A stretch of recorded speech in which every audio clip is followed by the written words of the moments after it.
रातको लगभग 8 बज्नु लागेछ। खानासाना खाइयो, सबैजना सुत्नुको लागि। अब टक्क दही बनाउने ट्राई गर्दैछु त। दही होइन, घिउ बनाउने ट्राई गर्दैछु।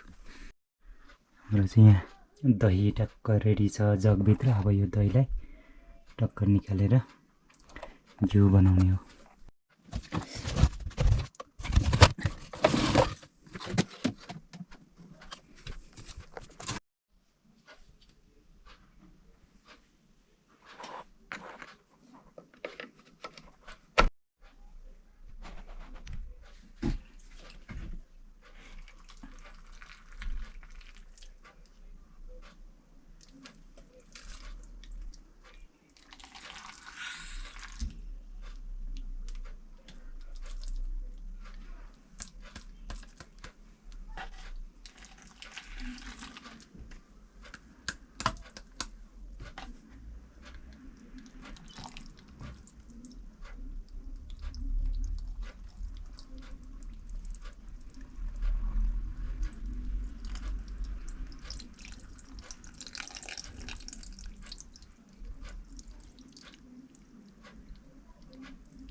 ल फाइनल्ली हाम्रो घिउ चाहिँ रेडी भएर पनि जमिसकेको अवस्था हो।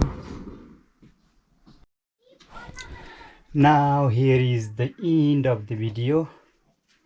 If you like my video, please don't forget to subscribe my channel and like and comment the video. Okay, see you in next video. Bye bye.